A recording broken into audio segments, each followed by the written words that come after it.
This is Robert Waterman with Mitchell Smith and Frank Buglioni. Mitchell, tell us a little bit about yourself.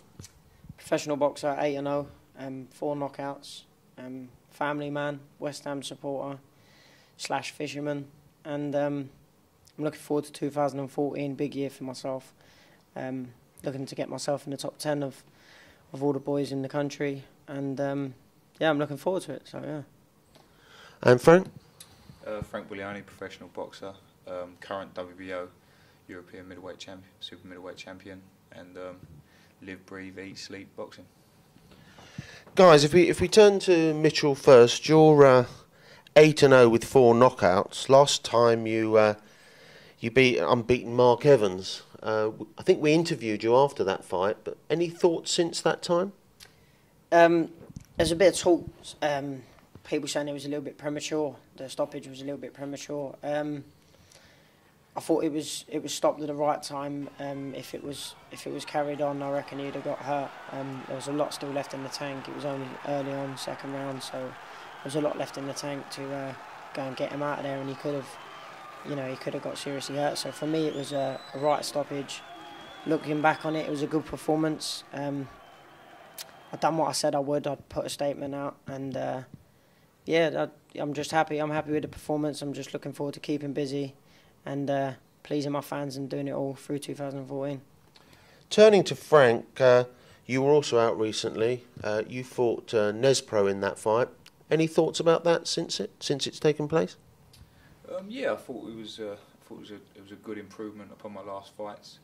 Nespro was definitely a fighter that came to win. Probably a natural middleweight rather than a super middle. So he was probably struggling at the middleweight limit, but not quite big enough at super middle or strong enough, and I capitalised on that, put the pressure on early on, and stopped him in the fifth. Now, here's a question to both of you. You're a promoter's dream, both of you. You're good, clean guys. You're great ticket sellers. You're unbeaten boxers. How do you go about selling those tickets? I've been boxing for years. I mean, since I was 6 years of age. So my name around Harrow was always in the papers and winning championships as an amateur.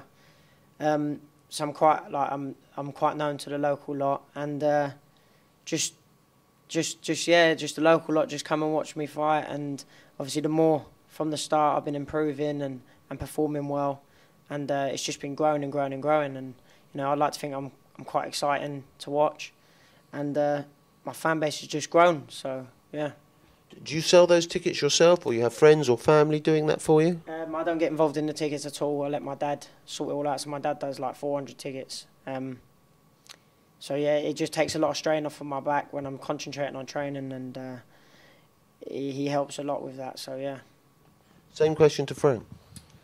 Yeah, I'm fortunate enough to have a good loyal support, and it's probably stemmed from my brother and my close friends. They'll come and have a good time, and they sing the songs, and they really sort of make the atmosphere. And I think people have sort of grown to that, and it's become a bit of almost like a cult night out. And they love the boxing. They come and enjoy the whole night.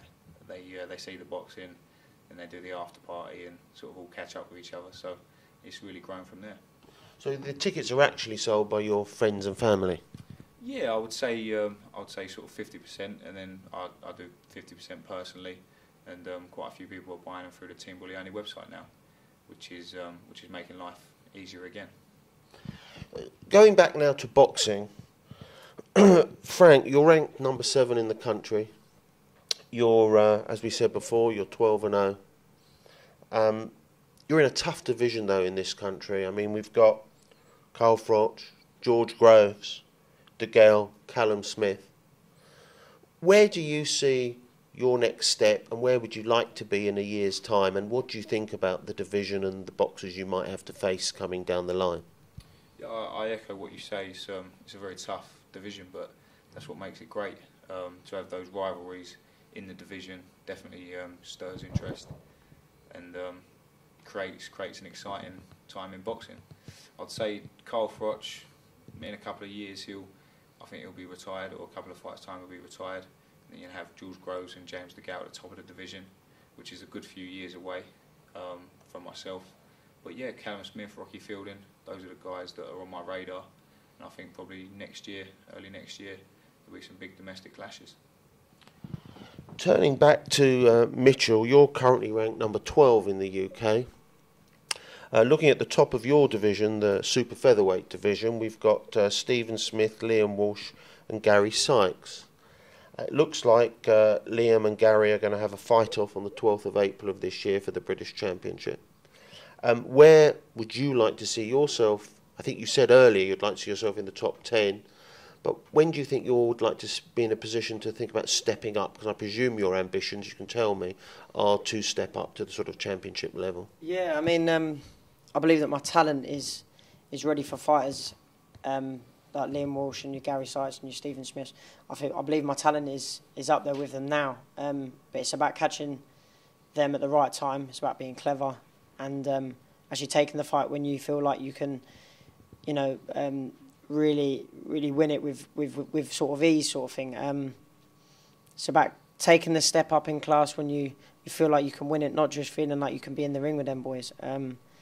So I mean, I'm looking at a year from now being on the verge of British title, and maybe even having one. Keeping busy this year, getting the rounds under my belt, and as soon as I've got the 10 and 12 rounds under my belt, there's nothing else holding me back. There's, you know, straight in. Like I said, my talent's there. It's just working hard through 2014, getting the rounds under my belt, and as soon as I've done that, I'll win a British title. We're looking forward later this summer, hopefully, for a clash at West Ham between Tyson Fury and Derek Chisora. Now, you're a big West Ham fan. No doubt you'd be on that undercard. What would it be like for a West Ham fan to be playing at West Ham? I'd be great. I mean, the atmosphere at the games are unbelievable, and to actually go and box on the ground would be, you know, like a dream come true for me. My face is getting around West Ham quite a bit now, and I'm growing a nice fan base over there. And we had about 100 of the boys come down the other day to York Hall, and they were singing the chants, and it was unbelievable. So the more my face gets about, the bigger the fan base will grow. And yeah, I'm just really looking forward to what 2014 brings. Getting on that Upton Parkway would be unbelievable. Turning to Frank, unfortunately you're not a West Ham fan. I'm sure you want to be on the undercard, but you'd rather be playing at the old bridge. Well, look, Upton Park is renowned for its atmosphere, and some of the boxing shows that have been there before are absolutely superb. So, yeah, I'd love to be a part of that. Although I am a Chelsea fan, I'm hoping that the West Ham would support me if I box there. Have you always been a Chelsea fan, Frank? Yeah, I have, yeah.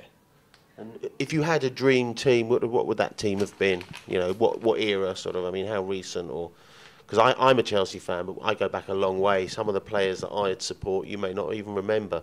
Peter Osgood, Chopper Harris. Yeah, all the players my dad still talks about today. But no, I think the side that won the Champions League, and when we come through that competition, that was something special. That stands out for me. It's like my best Chelsea memory.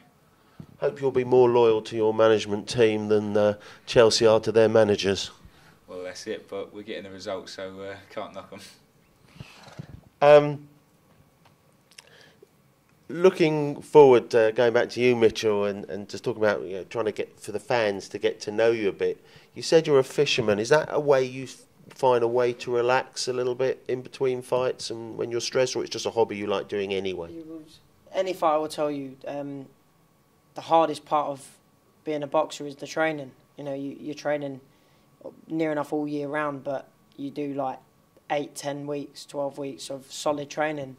You know, you're putting your body through hell. You're putting your body through its pace, and fishing for me is something that I can do to switch off of boxing. I don't think it's healthy to be boxing, to have your mind on boxing all year round. I think it's nice to come away, and then you start to miss what you love. You know, there's no point being on something 24/7 because you'll get bored of something.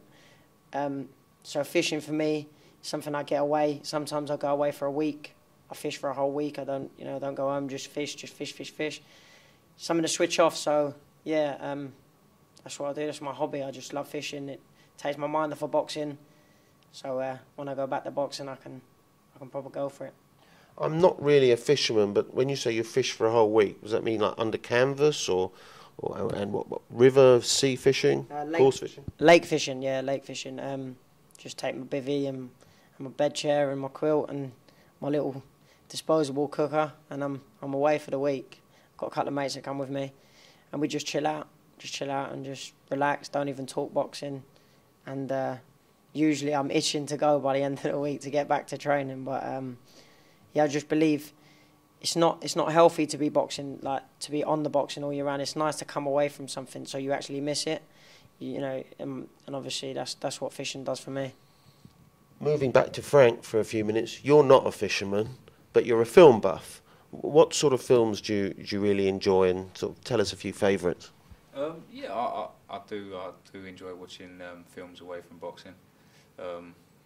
I'd probably say the old classics like the Godfather trilogy, Casino, Goodfellas, Shawshank Redemption. They're a few of my favourites, my all-time greats.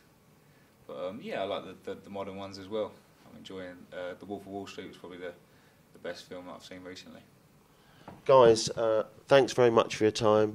Mitchell, Frank, good luck for the future. Thank you very much, man. Cheers, thank you.